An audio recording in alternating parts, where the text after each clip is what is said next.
घर जाइएगा, सोचिएगा कौन सी चीज आपको यहां खींच के लाई है।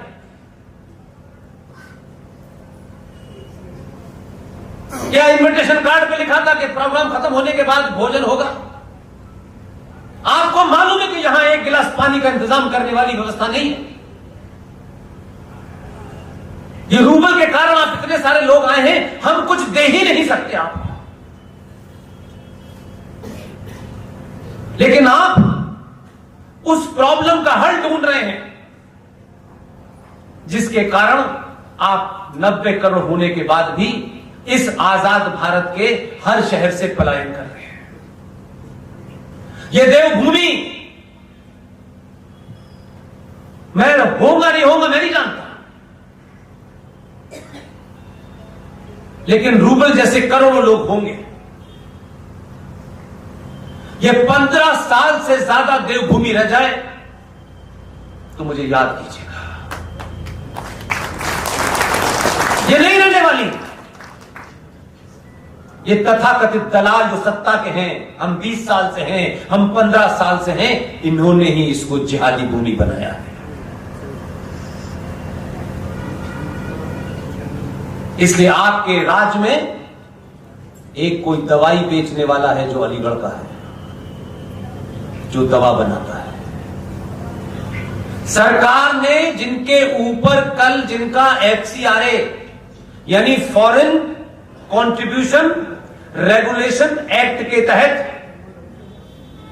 ये सोनिया गांधी ने 2010 में एक कानून बनाया था कि देश के अंदर जो लोग भी सामाजिक कार्य कर रहे हैं उन लोगों को अगर विदेश से चंदा चाहिए तो आपको FCRA लेना होगा, और सरकार को जब देगी तभी आपको विदेश से कोई चंदा देगा। इसके पीछे की मंशा को समझिए। अगर किसी को चंदा देना है, मान लीजिए थोड़ी देर के लिए, तो वो आपके निजी अकाउंट में भेज दे। आप निजी अकाउंट का भी तो आपके यहां इनकम टैक्स भरा जाता है, आपको दिखाना होगा ये पैसा आया, इनकम टैक्स भर दीजिए। लेकिन उसमें सोर्स बतानी पड़ती है, ये आया कहां से। तो जितनी भी दुनिया भर के ये फ्रॉड चल रहे थे, चाहे वो कन्वर्जन के हो या दूसरे हो, इनसे कैसे बाहर निकला जाए। और बाहर जो वो ताकतें हैं जो भारत में लोकतंत्र के नाम पे, फ्रीडम ऑफ एक्सप्रेशन के नाम पे, जो समय समय कभी शाहीन बाग पे बैठते हैं लोग, कभी अवार्ड वापस करते हैं लोग, इन तमाम लोगों की हजारों NGOs को पैसा वो ताकतें दे रही हैं जो भारत के तोड़ने का षड्यंत्र करती हैं। इसलिए 2010 के अंदर डेलिब्रेटली ये बनाया गया ताकि इसमें सोर्स नहीं बताना पड़ेगा आपको। इसलिए कौन आतंकवादी संगठन, चाहे वो ISI का फाइल बैठा हो, चाहे लंदन के अंदर बैठने वाला लिट्टे का आदमी हो, किसके माध्यम से दुनिया में हजारों जो ऑर्गेनाइजेशन हैं पैसा भेज रही हैं, उसमें सोर्स नहीं बतानी आपको। तो पता यह चला कि 2010 में FCRA बना करके उन्होंने ये कानून लागू कर दिया, और ये आज करोड़ों करोड़ों जो माफिया घूम रहे हैं, जिसे आप लीगल माफिया कहते हैं, 4 धाम बन रहे हैं, इसके ऊपर भी पिटीशन। राफेल खरीदे गए हैं, इसके ऊपर भी पिटीशन। ये कौन लोग हैं जो भारत के विदेशी लोगों के दलाल हैं, जो भारत की सुरक्षा के लिए जो उपकरण खरीदे जा रहे हैं, उसमें जो सीक्रेट चीजें डील के तहत लगवाई गई हैं, उसको सार्वजनिक करना चाहते हैं। कौन लोग हैं? हर चीज पे जो पिटीशन करते हैं, कौन लोग हैं? इसलिए आज जो राजा है सत्ता पे, उसे आपकी सबसे ज्यादा जरूरत है, सबसे ज्यादा जरूरत। वो वोट मांगने आएगा 5 साल के बाद, तब बात तय करिए, मैं उसमें नहीं कुछ बोलना चाहता।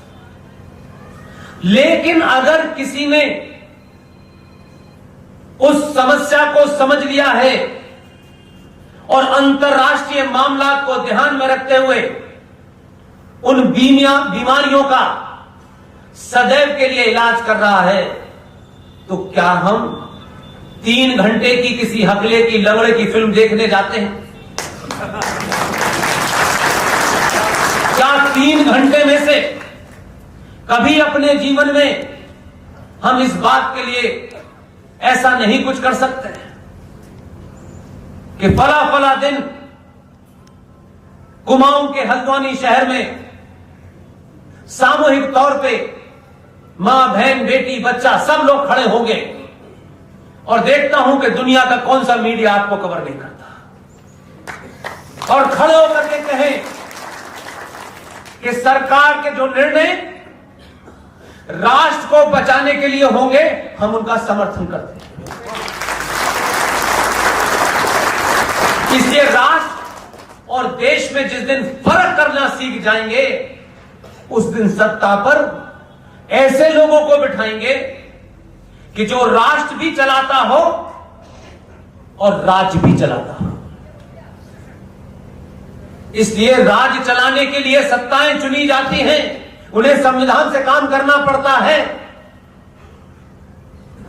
इसलिए पहली बार अगर मैं महारानी अहिल्याबाई होलकर को देखता हूं, कहां महाराष्ट्र की रहने वाली, वहां से निकल के इंदौर में उन्हें राज किया, और इंदौर से रहते हुए अहिल्याबाई होलकर ने राज्य भी चलाया और इस राष्ट्र की आस्थाओं को बचाने के लिए बनारस के मंदिरों का जीर्णोद्धार भी किया।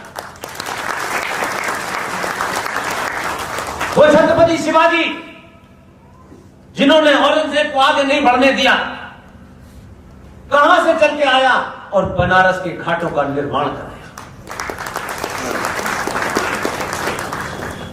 ये हम सिर्फ पढ़ते थे, सुनते थे, हमारे और आपके सामने की बातें हैं। ये 10 साल 5 साल पुरानी बात बता रहा हूं।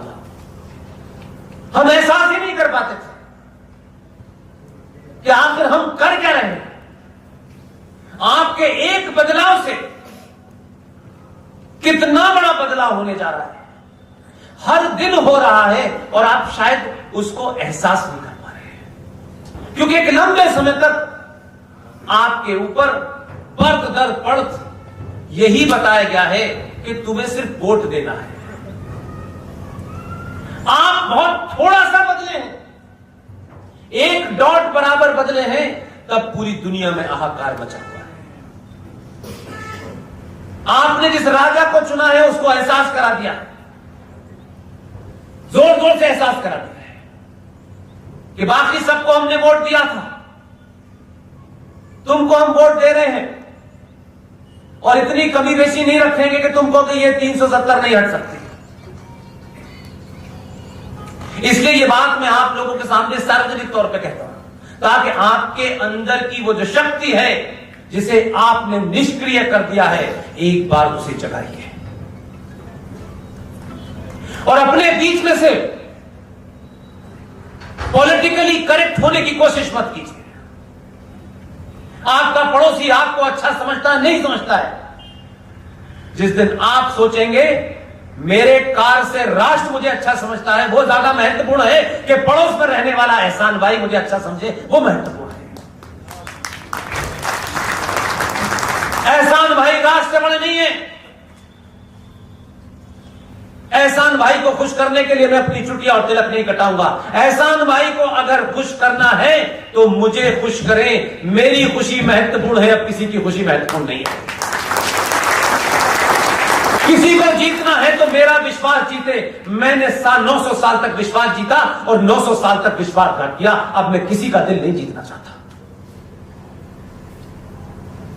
इसलिए आपको ताज्जुब होगा, आप अपनी सामूहिक शक्ति, कम से कम आप पूरे भारत में पहले राज्य हैं जिसने उसका प्रदर्शन किया। मैं साफ कर चुका हूं,